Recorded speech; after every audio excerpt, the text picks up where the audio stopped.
Good morning to everyone. Appreciate the witnesses being here, those in the audience, and the members. Without objection, the chair is authorized to declare the recess of this committee at any time. In 2005, Congress passed the Class Action Fairness Act, or CAFA, as it is commonly known, and President Bush signed it into law. The bill was introduced by Mr. Goodlatte in the House and Mr. Grassley and Mr. Cole in the Senate and received strong bipartisan support in both chambers. 7 years have passed since then, and as the primary subcommittee with jurisdiction over civil justice reform, I think it's time to take a look at how CAFA is working. So I've called today's hearing to examine what has worked, what hasn't, and to see what Congress may have missed when it wrote CAFA.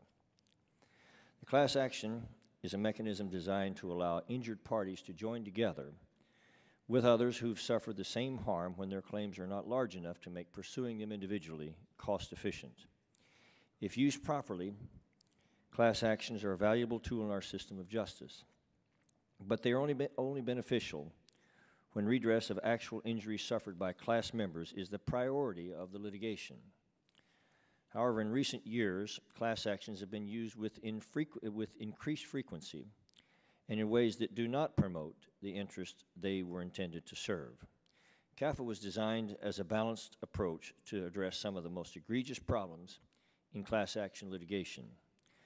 The act was not intended to be a panacea that would correct all issues with class action litigation. Rather, its goals were to promote fairness, ensure that interstate class actions are tried in federal court, and establish new protections for consumers against abusive class action settlements. In many ways, the Act has been highly successful at achieving its goals. Nationwide class actions are now more than regularly filed in federal court, and defendants can now more easily remove these class actions from state to federal court. CAFA has also been successful at placing coupon settlements in which the class members are compensated in near worthless coupons under increased scrutiny. However, despite CAFA's successes, many observers have concluded that some federal courts have failed to follow congressional intent in applying the statute. This has allowed plaintiffs' attorneys to develop new tactics to get around some of CAFA's provisions in ways that have undermined the goals of Congress. Additionally, other legal commentators have raised concerns about abuses that CAFA did not address. One of the problems that's emerged since CAFA's enactment is a new form of forum shopping. Whereas prior to CAFA's plaintiffs' attorneys filed suit in what were perceived to be the most favorable state courts. After CAFA, it appears that attorneys are choosing to file class actions in certain federal appeal circuits due to a favorable circuit precedent. This is a troubling trend, considering that federal law is supposed to be applied uniformly throughout the country. This non-uniform application of the law has cut against congressional intent that interstate class actions be tried in federal court and has led to attempts to game the system. For instance, certain federal appeal circuits have allowed plaintiffs' attorneys to avoid federal jurisdiction by putting the burden on the defendant to prove a, quote, legal certainty that the damages at issue exceed the $5 million jurisdictional minimum. Defendants are obviously reticent to prove the plaintiff's case on damages to a legal certainty. In other cases, plaintiffs' attorneys have been permitted to avoid CAFA's requirements by splitting mass actions into groups of 99 or fewer plaintiffs to avoid CAFA's requirement that mass actions with 100 or more plaintiffs be tried in federal court. Additionally, although CAFA did restrict coupon settlements, in many class actions an equally egregious replacement has emerged. CPRE settlements. In these cases, an uninjured third party with no connection to the litigation, usually a nonprofit organization, is awarded money as part of a settlement because it would be too difficult or costly to identify alleged victims. These settlements present a whole host of problems, not the least of which is that they almost certainly violate the Constitution's Article 3 case or controversy requirement. Now, these, I'm sure, are just a few of the problems that have emerged since CAFA was enacted 7 years ago. Although I believe that CAFA has been a success overall, I hope that through this hearing we can examine what improvements may be needed to ensure that the system is functioning as it should. We must make sure that the rules governing class actions are fair to both plaintiffs and defendants, and that they comply with the dictates of Article 3 of the Constitution. And with that, I would now yield to the ranking member of the subcommittee, Mr. Nadler, for his opening statement. Thank you, Mr. Chairman. At the start of the 109th Congress 7 years ago, Republican leadership made the Class Action Fairness Act one of their top legislative priorities. Having failed to pass similar legislation in prior Congresses, they wasted no time after taking control of both houses in the November 2004 elections. The Republicans introduced the bill on January 25, 2005, rushed it through both chambers, and got it on the President's desk for signature 24 days later. They moved so fast that the committee report, upon which many defendants rely on making removal arguments to the courts, was not even filed until 10 days after the bill had been signed into law. CAFA's proponents claimed that the law was needed to stop plaintiffs' lawyers from bringing class actions in state courts known to be hostile to defendants, particularly out-of-state defendants, and then leveraging those cases to force large settlements. Never mind the many state class actions that have uncovered significant corporate wrongdoing, vindicated protections provided under state law, and compensated victims. It was, after all, state class actions that finally uncovered years of corrupt practices in the tobacco industry, including its promotion of addiction through manipulation of nicotine levels and efforts to recruit teenage smokers. These class actions required the tobacco industry to pay $200 billion for the public health disaster caused by smoking, dismantled certain industry groups that had spearheaded the industry's public disinformation campaigns, and banned certain forms of advertising and marketing. State class actions have similarly uncovered contamination of groundwater that caused certain forms of cancer, fraudulent pricing practices and misleading advertising by drug companies, and predatory payday lending practices. Lawsuits asserting state common law tort and fraud claims and seeking the protection of state consumer and environmental laws have resulted in much-needed reform of corporate practices and have compensated those harmed by corporate wrongdoing. Despite these benefits, CAFA's proponents unquestionably sought to discourage class actions altogether by funneling them away from state courts into the federal courts, where it was believed that federal judges would be reluctant to certify classes and would prove more favorable to defendants. 7 years later, CAFA certainly appears to have achieved its core goal of removing class actions from state to federal courts. Studies undertaken on behalf of the Federal Judicial Conference, for example, show that the number of class actions either removed to or filed originally in federal court have greatly increased since CAFA's passage. These empirical studies tell us nothing about whether CAFA has had an overall positive or negative impact on enforcement of legal rights, access to the courts, or the just, speedy, and inexpensive resolution of class actions. Kevin Claremont and Theodore Eisenberg, professors of law at Cornell University, studied federal court decisions involving CAFA and concluded that the law has, quote, produced a lot of litigation in its short life, close quote, mostly over questions regarding who bears the burden of proving removal or the law's effective date, and that, quote, most of this litigation has been socially wasteful, unquote. I would ask unanimous consent to submit their article, CAFA Judicata, A Tale of Waste and Politics, for the record. Without objection. Thank you. Their conclusion is quite a blow for a law touted as a key part of the Republicans' tort reform agenda.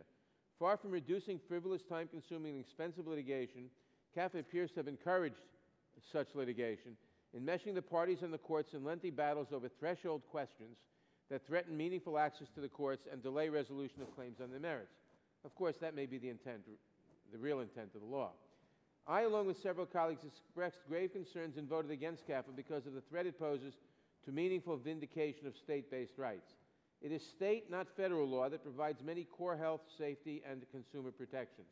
It is therefore the state, not federal courts, that should have authority to interpret their state's law and enforce their state's vision of justice. CAFA upends this system, making it far more likely that federal judges will have the last word on the meaning of state law.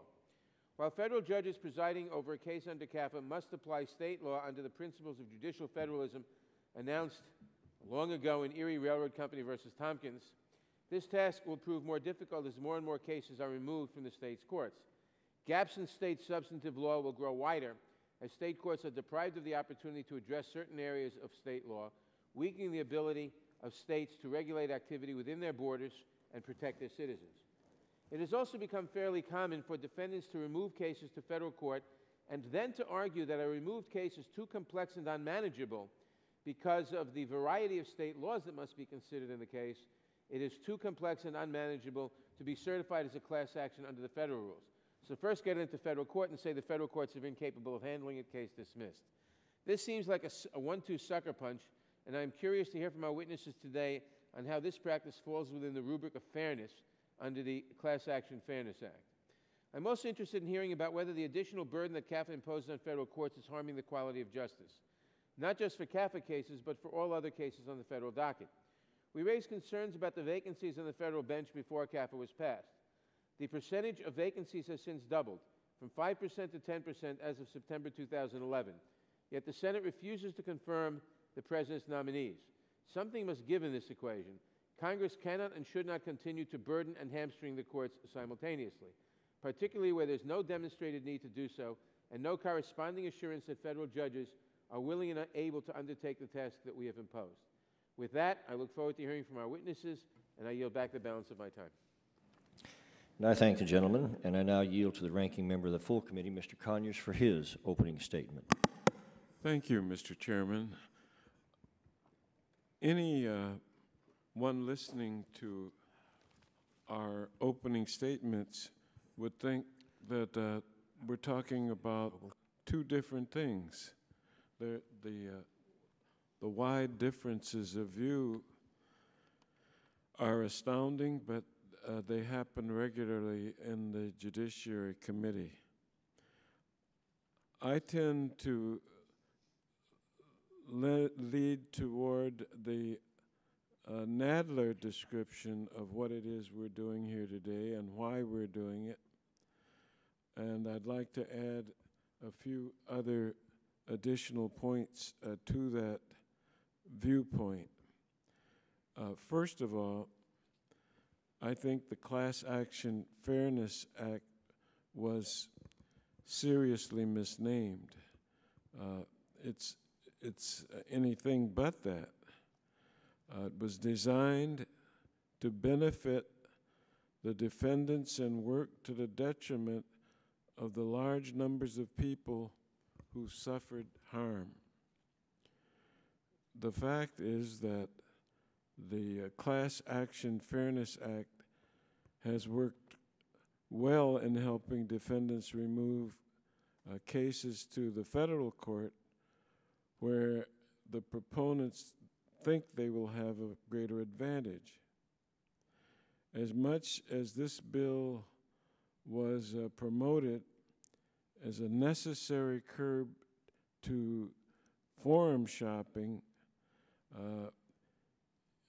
it has proved to be the ultimate form of forum shopping for the defendants. I had 3 concerns in 2005.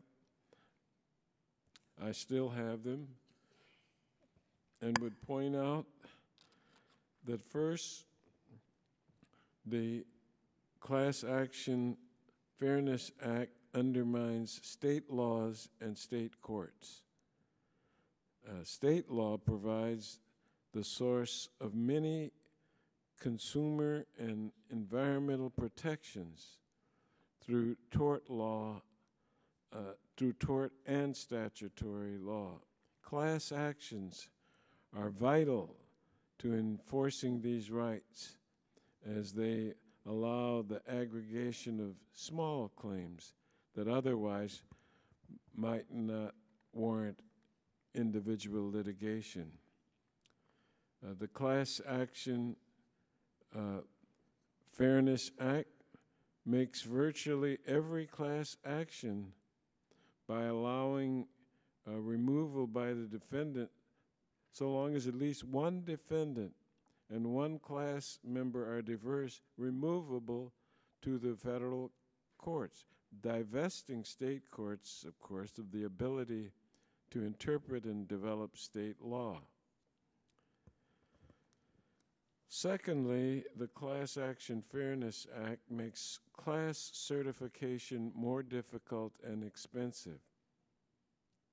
We warned that federal courts would be less likely to certify class actions, especially given the requirements of the Federal Rules of Civil Procedure for predominant questions of law and fact. and then especially in the wake of the Supreme Court decision in Walmart stores versus Dukes, where 1.5 million female workers had their case thrown out as a result of a 5-4 ideological division in the court, whether the suit satisfied the requirement that there are questions of law or fact common to the class of female employees.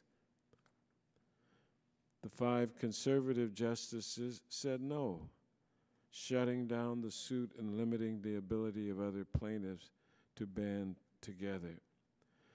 This rule makes federal courts an even more favorable forum for defendants in both environmental, consumer, and employment discrimination cases.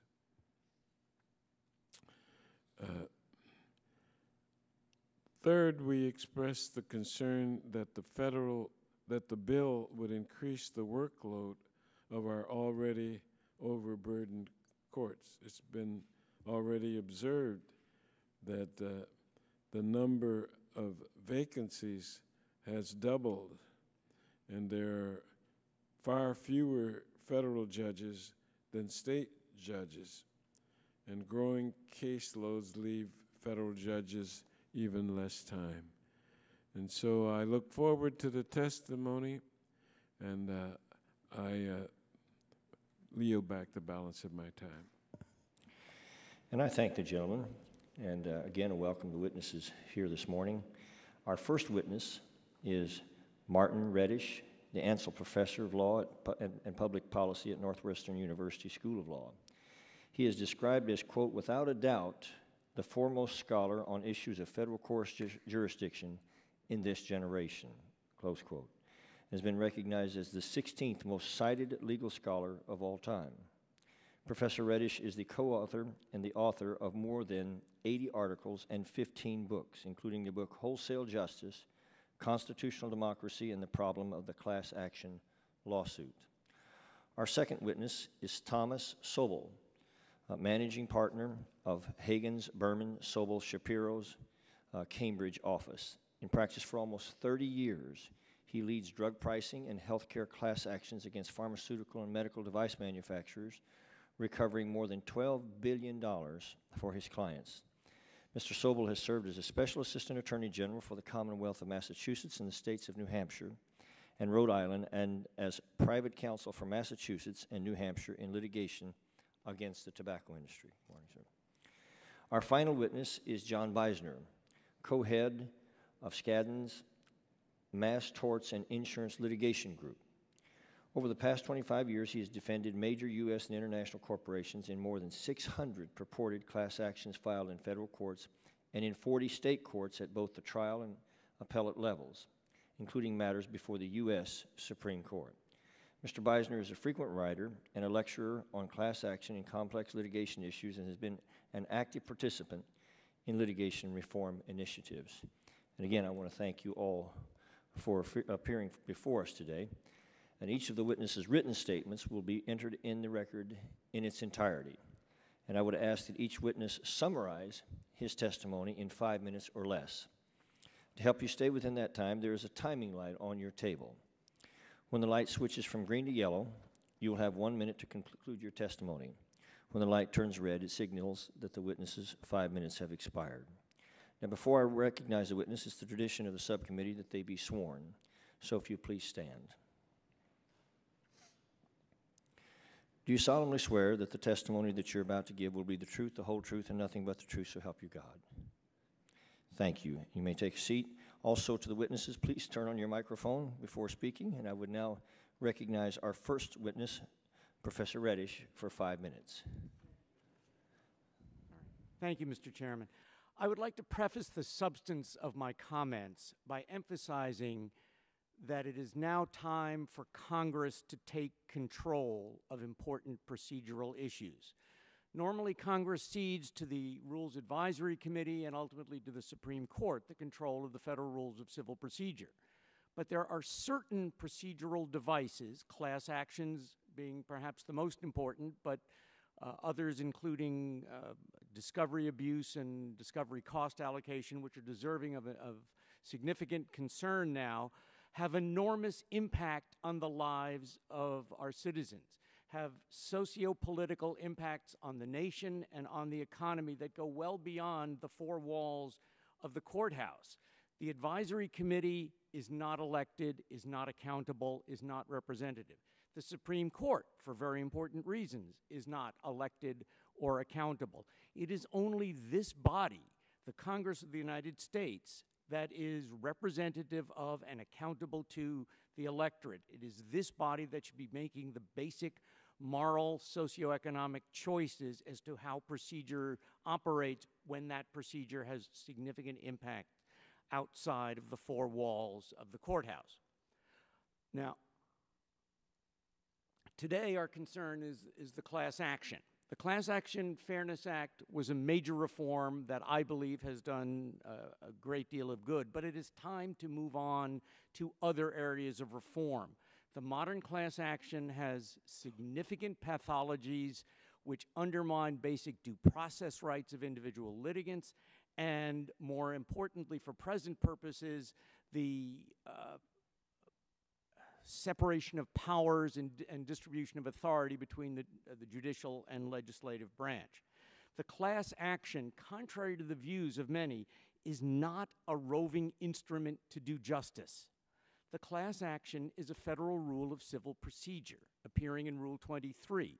It comes right after Rule 22, dealing with interpleader, and before Rule 24, dealing with intervention. A lawsuit does not arise under Rule 23. A lawsuit arises under the substantive law, be it legislative, common law, or constitutional law, that is being enforced in the particular proceeding. What has happened in all too many situations is that through a process equivalent to a type of alchemy, the class action procedure, in direct contravention to the directives of the Rules Enabling Act, pursuant to which the federal rules were enacted, and in direct contravention to the separation of powers between the branches, alters the underlying DNA of the substantive law. Substantive law contains two portions: a prescriptive portion, what primary behavior is prohibited or restricted, and a remedial portion. How are we to remedy those violations of the prescriptive portions of the law? In all the laws that are being enforced in the modern class action, the remedial device chosen by Congress, or in diversity cases by the state legislatures, is a compensatory device. The legislative body simultaneously deters future harm and compensates individuals who have been injured as a result of the violation of their legal rights. But in all too many situations, the class action is what I call a faux class action. It is a cardboard cutout of a class action. Many class members, because they become members of the class through mere inertia rather than by any affirmative choice on their part, are completely unaware that they're involved in a lawsuit. Many are unfindable and unreachable. Oftentimes the claims are so small that it wouldn't make sense for them as a matter of economic efficiency to file. What happens in these cases is that the lawyers become the real parties in interest. The lawyers bringing these suits, who are uninjured in any legally recognizable way, are the ones pursuing the remedy. This is not necessarily illegal because we have key TAM suits, but that is not what these underlying laws have provided. The Cypre remedy that has been provided as a means of covering these kinds of violations of substantive law has been used all too often, where the money that goes unclaimed is given to a charity. The charity is not an injured party. The charity has not suffered harm, and this is a symptom of the perversion of the class action process. I believe significant legislative reforms are called for. Thank you. Thank you, Professor. And I would now recognize you, Mr. Sobel, for 5 minutes. Come on, sir. Sir, turn that microphone on if you. Thank you very much. Good morning, Thank you, sir. Franks. Good morning, members of the subcommittee. I bring to bear 30 years of the practice of law and some real-world experience in dealing with class actions. And while I do so, my views are my own, not those of my clients and my firm, of course. Now, if the proponents of CAFA made one promise about the new statute, it was to use their own words, this: that CAFA does not change substantive law. That is, in effect, it is a procedural provision only. Now, judged by those terms, CAFA is an abysmal failure. True, and this is true. Over the past 7 years since its passage, CAFA has changed where cases get filed, and it has stopped or prevented the occasional reverse auction where the rights of consumers are not sufficiently recognized. But CAFA's biggest impact has been to deny consumers access to substantive state laws that protect consumers. CAFA usurped from state courts the ability to interpret their own laws and protect their own citizens. It vested in the federal judiciary with virtually sole authority over nationwide or multi-state class actions. But at the same time, CAFA did not provide any instruction as to how the federal judiciary was to handle these numerous large state law-based consumer protection cases. It did not explain how a single federal judge was to handle what previously had been the work of numerous state court judges addressing many separate state class actions involving state law. By failing to do so, CAFA presented the federal judiciary with a problem for which there was no immediate solution. As a result, federal courts often deny certification of multi-state classes when multiple states' laws are at play. The denial of access of justice is not based on the merits of the case, but on a technical procedural issue under the Federal Rules of Civil Procedure, manageability. And the result is that consumers are denied access to justice.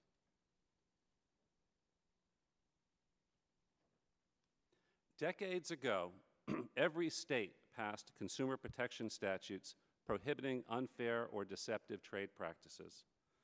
But when all is said and done, state consumer protection laws are based on a single, simple proposition: don't lie, don't steal, don't cheat. Most big and small businesses have no problem complying with this simple proposition. It is only the rare and unethical of businesses or business persons who become defendants in significant consumer protection matters. On this, there can be no partisan view and no belief that businesses need to be free to lie, steal, or cheat. Now, contrary to most federal statutes and regulations, every state consumer protection statute provides both public and private enforcement, and the predominance of state action in this area is consistent with tradition. The Supreme Court has long recognized the historic primacy of state regulation in matters of health and safety. But then Congress enacted CAFA, brandishing a machete where a scalpel would have sufficed to address complaints about the class action vehicle. In wielding this awkward instrument, Congress ignored its potential and likely effects on consumers' ability to bring state consumer protection and common law claims. Since the passage of CAFA, federal courts have denied efforts to certify claims by consumers, basically on the basis that the cases are too complicated or too manageable. In other words, as I think that Mr. Nadler indicated, there has been a 1-2 punch. First, the cases must go to federal court and they all get consolidated into one place, but now that they're all consolidated in one place, they're too complicated to proceed. As the grounds of the denial of class certification, federal courts often cite the need to apply the law of the state where each consumer resides, because each respective state's interest in enforcing its consumer laws trumps its interest. but by refusing to certify any class in the face of unmanageability or insurmountable obstacles posed by multiple state laws, these certification refusals deny American citizens their constitutional guarantee to a day in court. Thank you, Mr. Chairman. Thank you, sir. And now, Mr. Beisner, we'd recognize you for 5 minutes, sir, and don't forget your microphone. Good morning, Chairman Franks, Ranking Member Nadler, and members of the subcommittee. Thank you for inviting me to testify here today about the Class Action Fairness Act and paths forward for improving federal class action practice. CAFA's success in reforming federal class action practice, I believe, is undeniable. The law has accomplished each of its stated primary goals. One, assuring fair and prompt recoveries for class members with legitimate claims. Two, restoring the intent of the framers of the Constitution by authorizing federal jurisdiction over interstate class actions of national importance. And three, encouraging innovation on the part of American businesses. Most importantly, CAFA has allowed a substantial number of class actions to be heard by federal courts that otherwise would have proceeded in state courts. Many of those state courts were previously regarded as magnet jurisdictions because they allowed lax class certification standards and therefore attracted huge numbers of class actions.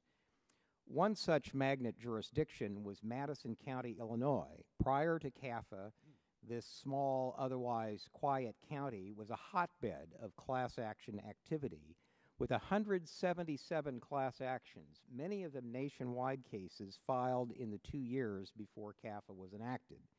In the 2 years following CAFA's enactment, only 16 class actions were filed in that county, representing an annualized decline of over 90%.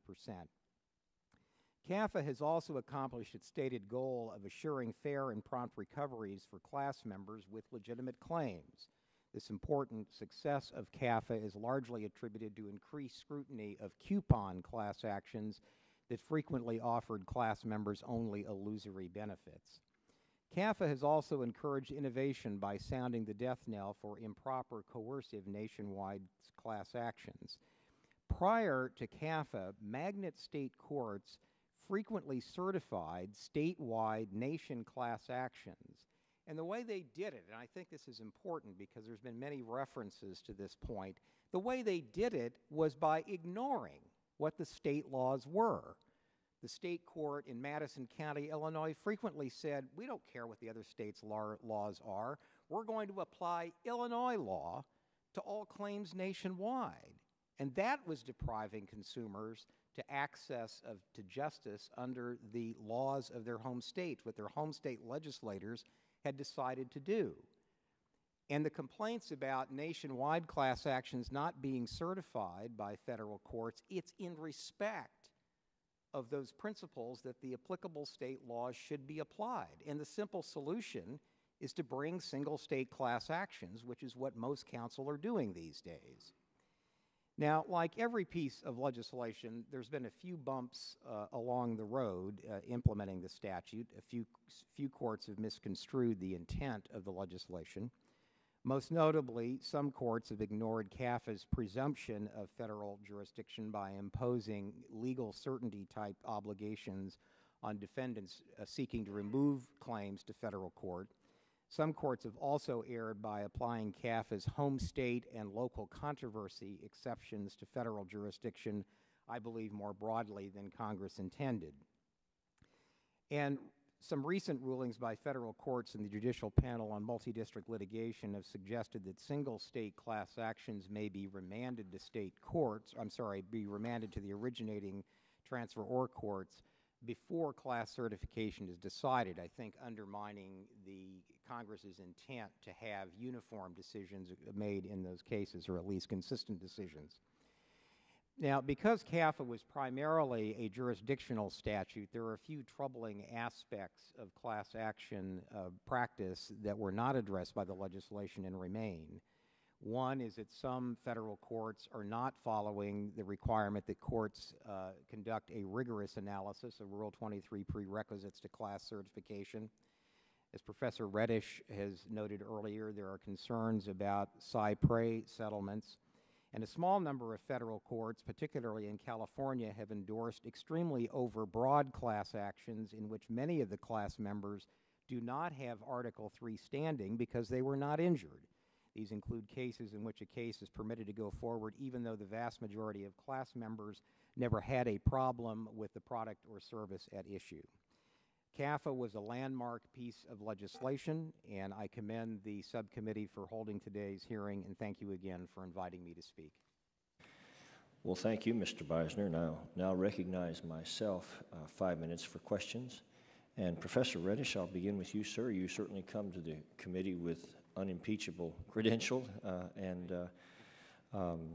I will therefore just ask sort of an overarching question here at the beginning, and that is, given all of the challenges and all of the information that you have related to these types of court and jurisdictional issues, what would you say, if you were the Congress collectively here, would be the most important things we could do to improve or fix the system as it is now? What changes would we make if you had the power to be Republicans and Democrats at the same time? And I probably would warn you not to try, but please. Mr. Chairman, I think there are two vitally important reforms that could cure many of the significant problems to which I pointed. The first, and the simplest, I think, would be to insert into the certification process an additional requirement that shockingly doesn't appear there, which is that before a court certifies a class action, it must assure itself that a victory would significantly benefit the members of the class. If the court cannot be convinced by the party seeking to bring the class proceeding that a victory will be able to distribute funds to injured individuals, there's no business for that case being certified as a class in the first place. And the second major change, to both to assure the due process rights of litigants to be able to control their own litigation when their claims are of significant value, and to prevent the class from turning into this cardboard cutout faux class action when their claims aren't of significant value, would be to abandon the opt-out process where, I call it Book of the Month Club service, by inertia, by doing nothing, you're a member of the class, but require somebody to make the affirmative decision that he or she wants to participate as a passive class member. In that sense, we will be bringing the class action procedure back within the framework of the federal rules. It will then be a true aggregation device and not a manipulator of the underlying substantive law. That sounds frighteningly logical to me. Yes, sir. Let me turn to you, Mr. Beisner. As I mentioned in my opening statement, federal law is supposed to be applied uniformly, of course, in all federal courts. In your written testimony, however, you point out that certain federal appeals courts are applying CAFA's provisions in significantly differing ways. How big a problem is this in your mind, and should Congress get involved to fix this issue, or do we just leave it to the Supreme Court to sort it out? I think that it is a significant problem, and I think, as you noted in your opening statement, it has resulted to some extent in counsel favoring certain circuits over others in bringing class actions to start with. I do think that there are a number of circuit splits that are out there on CAFA issues, that is, circumstances in which the circuits are divided. Some of those have been presented to the Supreme Court so far. It has not concluded to hear those cases, which is, of course, the court's prerogative. But some of them, I think, are causing significant issues in preventing the full intent of the statute of being fulfilled. I might go ahead and ask you then generally the same question I did Professor Reddish, and that is, if you could do any one or two things to improve the system as it is, what would be your recipe? I think that two things would be important. One is an effort to find ways for this system to be more transparent. One of the things that greatly concerns me is a reference to consumer class actions, because if you peek behind the curtain about what really happens in those cases. To the extent that any money moves at the end of those cases, it's normally between the defendant and the attorneys primarily in the lawsuit. And although I'm not going to sit here and say that there is no class action that benefits consumers, I acknowledge that there are some instances where that occurs. But in many, many cases, the benefit to consumers in these class actions is very hard to find. The second thing I would note is, and this is along the lines of what Professor Reddish noted earlier, I think that we need to recognize that class action is a very powerful device. An attorney can walk into court and say, I'm here to represent millions of people in this lawsuit. Has he or she asked any of them whether they want to be represented in this particular lawsuit? No, you just go in and do it. And it seems to me that some provisions that provide assurances up front that there are actually people out there interested in this lawsuit, not just the lawyer who's got potentially profit motives for being there, would be interested. And I note, for example, years ago, back in 1966, Congress passed the Magnuson-Moss Warranty Act, a landmark piece of legislation, and it authorized the bringing of consumer class actions dealing with products and warranties in federal court. One of the requirements they put in there is if you're going to bring a class action, you have to have 100 named plaintiffs. The lawyer's got to go out there, and so there must be some interest in consumers because I've got 100 people who are willing to be part of this lawsuit. And it was a way of sort of testing the waters to make sure that there was real class interest in the lawsuit. Again, logic seems to be breaking out all over the place here, and I would now recognize Mr. Nadler for 5 minutes. Thank you. Mr. Sobel, you testified that federal courts, once cases are removed from state courts, routinely deny certification of multi-state cases when multiple state laws are at play because of manageability concerns. Do you have recommendations for what we could do to help with this problem? I think it's important to draw a distinction. Or before that, actually, why is this a terrible problem? The reason it's a terrible problem is that the vast majority of consumer rights are based upon state laws, not federal laws. You cannot recover under most federal laws any type of consumer remedy. Instead, you must rely upon state law. Now, if you bring a state law case, therefore, you either bring a state law case, and this is important to draw a distinction between what Mr. Beisner said, a case can either be on behalf of all the states in the country for one class, or alternatively, you might have, as we used to have, state class action, state by state by state, for the residents in that state on the basis of that state's law. 50 state cases. Now, if those cases those 50 separate cases, or 24, or whatever number of cases, get removed to federal court, invariably they will be sent to a single judge by reason of the operation of the judicial panel and multi-district. And you then give one federal judge the task of performing what a couple of dozen state court judges. Let me just hurry this along.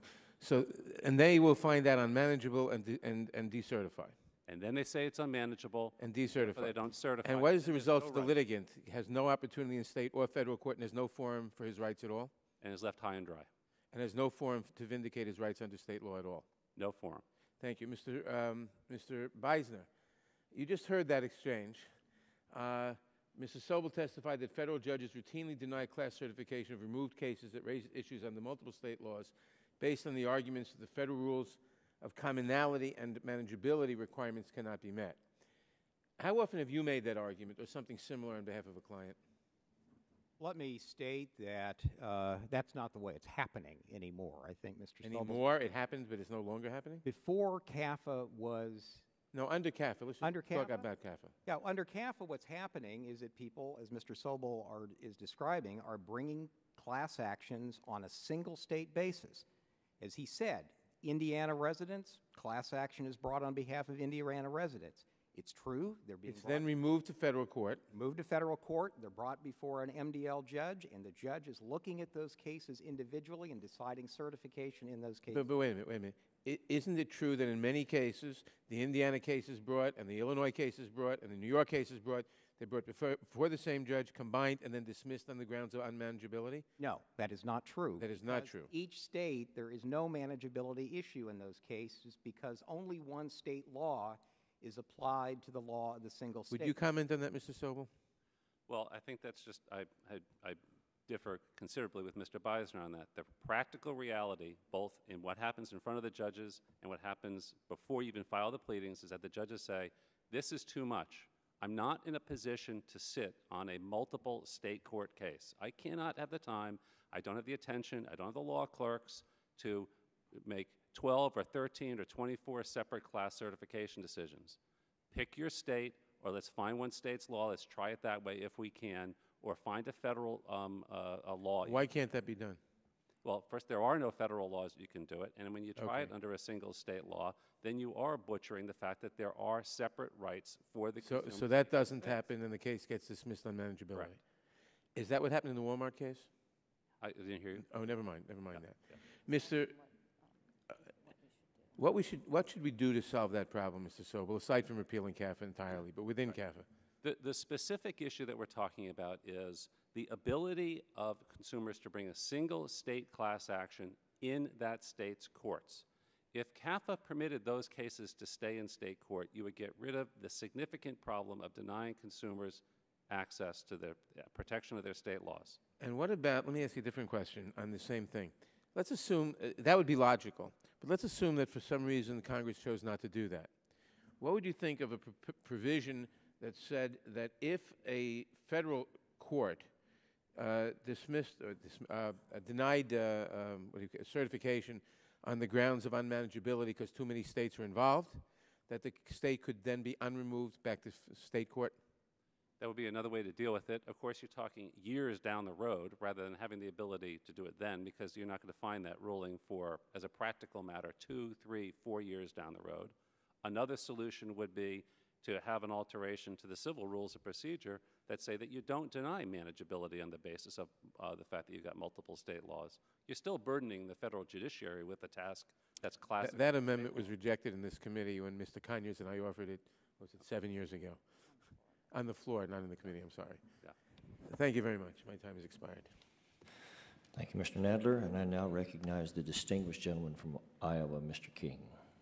Thank you, Mr. Chairman. I appreciate being recognized on the testimony of the witnesses and the professional opinion that you bring to the hearing here today.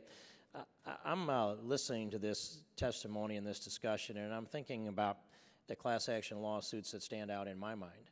And some of them may or may not fit into the category of this discussion here today. I'm thinking of the Pigford Farms issue, just one, and I think you'd all be familiar with that case. On down through the Love case, the Keeps Eagle case, the Garcia case. And I'm interested in an opinion of each of you gentlemen as to whether the executive branch should be legally allowed to enter into a de facto class action agreement without the oversight of Congress. And I turn first to the gentleman, Mr. Reddish. Congressman, that creates a very sensitive question of separation of powers. I believe the executive branch has the authority to enforce the law as it sees fit. And if we're talking about the exercise of its authority in an individual case, to vest supervisory authority in Congress could be seen as undermining the executive power. So my tentative response would be, I think that is not only appropriate, it may well be constitutionally required, but I haven't studied the issue closely, so I wouldn't like to commit myself irrevocably on that. Okay. And Mr. Sobel?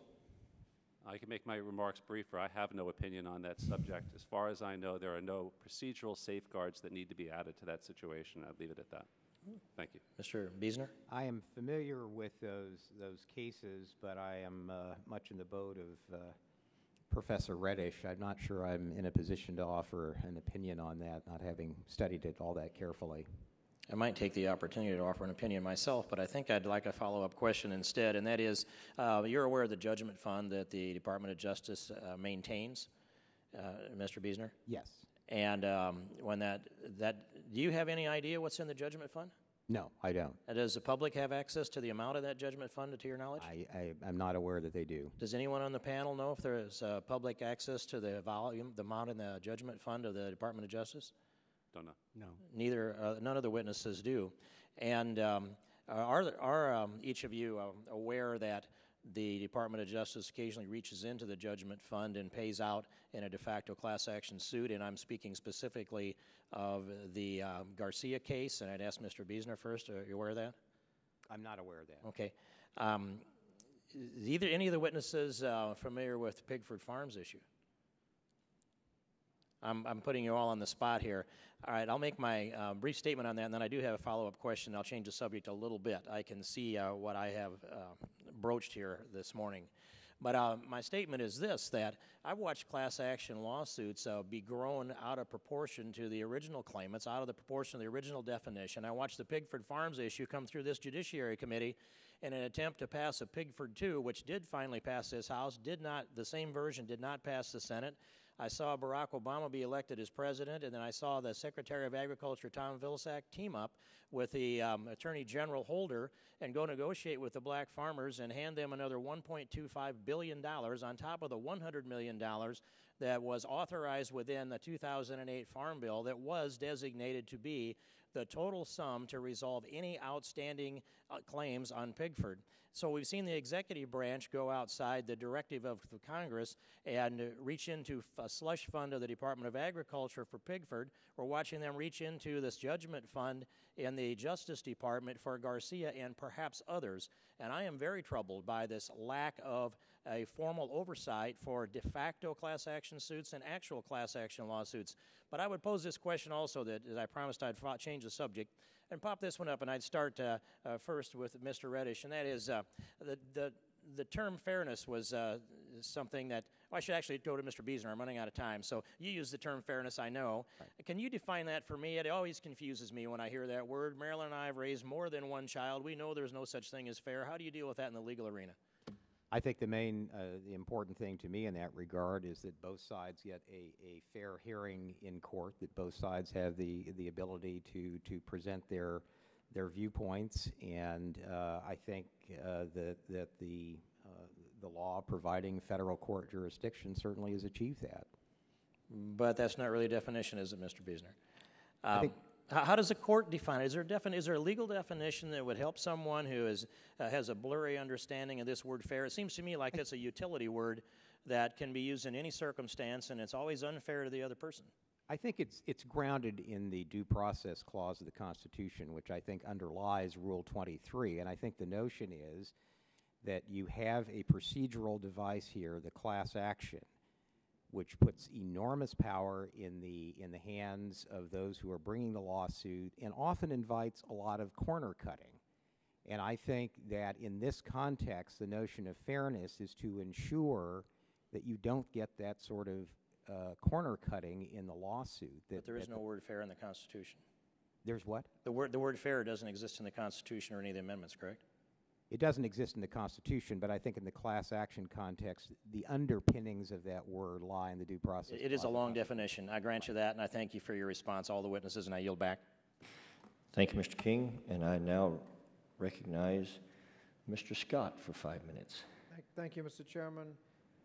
First of all, the Pickford case, to just make a note about it, that was a case of well-documented, historic discrimination against African-American farmers. It went on for years and years, and thankfully with the Pickford decisions, some of them have gotten compensation. Mr. Sobel, can a lawyer walk into court without any clients? No, sir. Thank you. And as you're aware, the justice delayed is justice denied.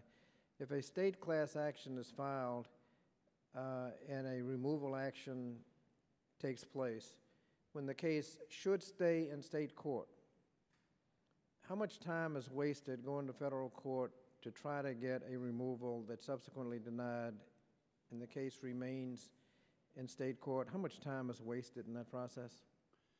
Typically a very considerable amount of time.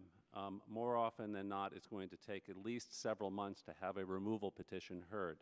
More commonly, though, for class actions, you'll end up having to be brought into the multi-district panel process, wait months for a hearing there, have the case go to the multi-district judge, and then have removal issues heard there. Those issues are sometimes deferred for years while the court sits on the remaining federal court cases. So a long, long time. And if it ultimately goes back to the state court, years could be wasted? Yes. Now, if the desire is just to waste time, how often do Rule 11 sanctions get applied to that situation?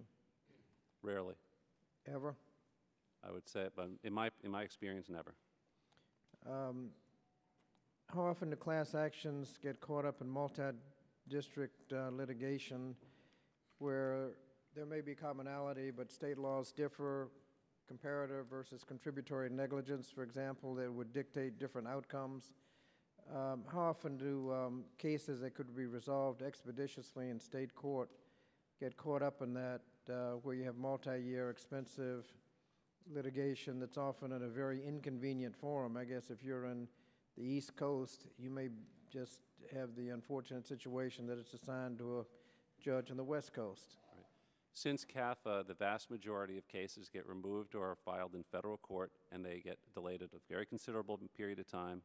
And the state case, as opposed to what a state case would do, which is classically it would move along at a relatively swift pace, unencumbered by these extra procedural issues. Thank you. Now, Professor Reddish and Mr. Biesner, you've both talked about these coupons. As one has said, it's not big enough to make a difference. And the other is these things are illusory.